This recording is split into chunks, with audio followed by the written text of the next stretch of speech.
उनका एक भाई भी है, मयंक। मयंक अपनी बहनों को बहुत प्यार करता है, लेकिन मयंक की पत्नी सविता इस मामले में मयंक से बिल्कुल ही अलग है। वो अपनी ननदों का जितना बुरा कर सकती है उतना बुरा करती ही रहती है और अपनी ननदों पर हुक्म भी चलाती है। करिश्मा, करिश्मा, तुमने अभी तक नाश्ता नहीं बनाया? तुम्हारे भैया को ऑफिस जाने में देर हो रही है। हाँ भाभी, बस अभी बनाती हूँ। करिश्मा, तुम ये ढीलापन छोड़ दो, कल को पराये घर जाना है। वहाँ अगर तुम इस तरह से काम करोगी तो लोग क्या कहेंगे कि माँ ने और भाभी ने कुछ सिखाया नहीं। और तुम्हारी दोनों बहनें कहाँ है? रेशमा मार्केट गई है और मनीषा सो रही है। क्या? सुबह के 8 बज रहे हैं और ये महारानी अभी भी सो रही है? ये कहते हुए सविता अपनी सास दुर्गा देवी के पास जाती है। माँ जी, देख रही हो अपनी बेटियों के तौर तरीके? क्या हुआ बहू, सुबह सुबह क्या कर दिया मेरी बेटियों ने? अरे एक तो अभी उठकर किचन में गई है, दूसरी सुबह सुबह बाहर चली गई और तीसरी अभी तक सो रही है। क्या करूं मैं इन तीनों का, मैं तो परेशान हो गई हूँ।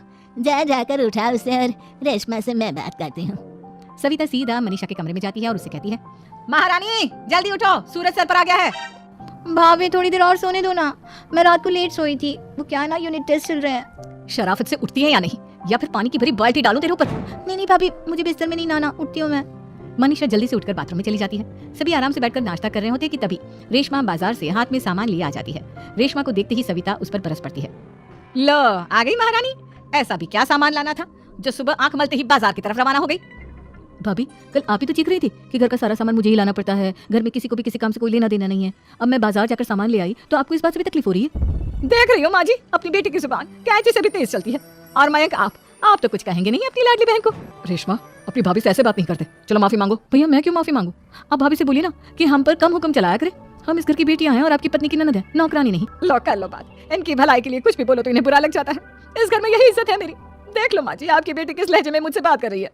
सविता वहां से चली जाती है। मयंक को बहुत गुस्सा आता है, वो भी वहां से चला जाता है। फिर करिश्मा रेशमा को समझाती है, रेशमा, तुम्हें भाभी से माफी मांग लेनी चाहिए थी ना। लेकिन दीदी, मैंने कुछ किया ही नहीं, तो मैं माफी क्यों मांगू? हाँ का रेशमा दीदी जैसे ही घर में आई भाभी ही उन पर चिल्ला रही थी। हाँ, मैं मानती हूँ कि गलती भाभी की थी। मैं तो इसलिए बोल रही हूँ कि भाभी ने माँ को तो पूरी तरह अपने वश में कर लिया है। वो हमारी बात सुनती ही नहीं।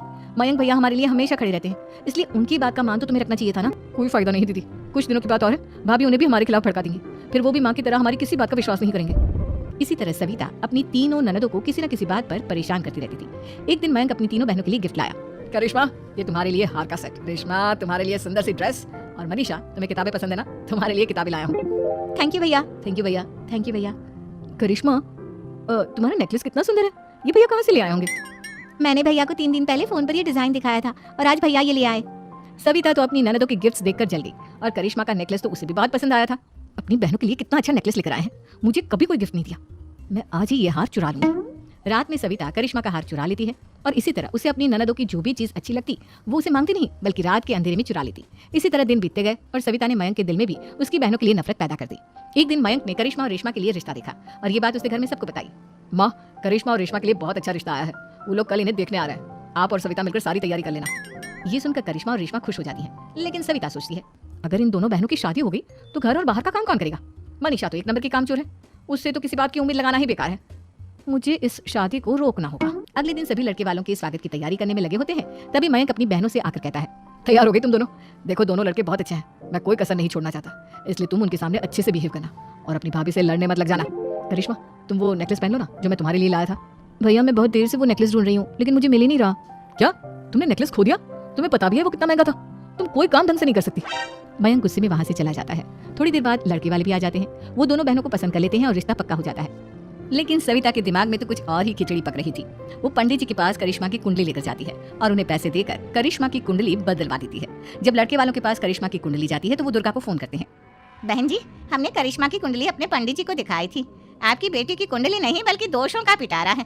देखिए, मैं और मेरे पति इन सब बातों में बहुत विश्वास करते हैं, इसलिए हम आपकी बेटी से अपने बेटे की शादी नहीं करा सकते। इस तरह करिश्मा का रिश्ता टूट जाता है और सभी घर वालों को बहुत दुख होता है। अब कविता सोचती है, चलो करिश्मा का तो रिश्ता टूट गया, अब रेशमा का भी रिश्ता तोड़ना है।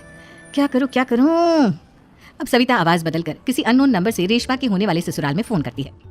हेलो, मैं कौन हूँ कौन नहीं ये आपके लिए जानना जरूरी नहीं, बस इतना सुन लो कि रेशमा का 2 साल से किसी के साथ अफेयर चल रहा है। बस रेशमा का रिश्ता तोड़वाने के लिए सविता का इतना कहना काफी था। अब रेशमा का भी रिश्ता टूट गया। मयंक और दुर्गा देवी ने रेशमा को खूब खरी खोटी सुनाई और उससे बार बार उस लड़के के बारे में पूछने लगी। आप दोनों मुझे क्यों परेशान कर रहे हो? अरे कोई लड़का होगा मेरी लाइफ में तो मैं बताऊंगी ना, जब कोई है ही नहीं तो कहाँ से लाऊं मैं कोई लड़का? तो तेरे होने वाले ससुराल वालों को फोन किसने किया था? माँ, मैं नहीं जानती किसने फोन किया था, मैं सच कह रही हूँ। मैं तो पहले ही कह रही थी इसकी लगाम खींच कर रखो, लेकिन मेरी सुनता ही कौन है? आप चुप रहिए भाभी, ये सब आपका ही किया धरा है। अब तीनों बहनों को विश्वास हो जाता है कि ये सब उनकी भाभी ही कर रही है। तीनों बहनें अपनी भाभी को सबक सिखाने के लिए एक वकील कर लेती है और घर में हिस्सा मांग। देखो भैया, माँ बाप की जायदाद में जितना बेटों का हक होता है उतना ही बेटियों का, इसलिए इस घर के 4 हिस्से होंगे और हमें अपना हिस्सा चाहिए। मैंने तुम्हारे लिए क्या क्या नहीं किया और तुम इस घर में हिस्सा मांग रही हो। भैया, आप और माँ हम बहनों की कोई बात नहीं सुनते हो और भाभी हमारी शादी नहीं होने देगी क्योंकि उन्हें लगता है कि आप हमारी शादी में ज्यादा पैसा लगाओगे और उन्हें हम जैसी फ्री की नौकरानी कहाँ मिलेगी। तो हम भाभी के साथ तो रह नहीं सकते, हम बहनों को अपना हिस्सा चाहिए। अरे तुम्हें शर्म आनी चाहिए अपनी भाभी पर ऐसा इल्जाम लगाते हुए। वो तुम्हारे बारे में कितना सोचती है। हाँ माँ, भाभी हमारे बारे में बहुत सोचती है, दिन रात बस यही सोचती रहती है कि किस तरह से अपनी तीनों ननदों को परेशान करूं और कभी मुझे पढ़ने भी नहीं देती। दोनों बहनों का रिश्ता भी तो इन्होंने ही तोड़वाया है और रात में हमारे कमरे में आकर हमारी चीजें भी चुराती हैं। इसी तरह सविता की तीनों ननदें अपनी बात पर अड़ी रही।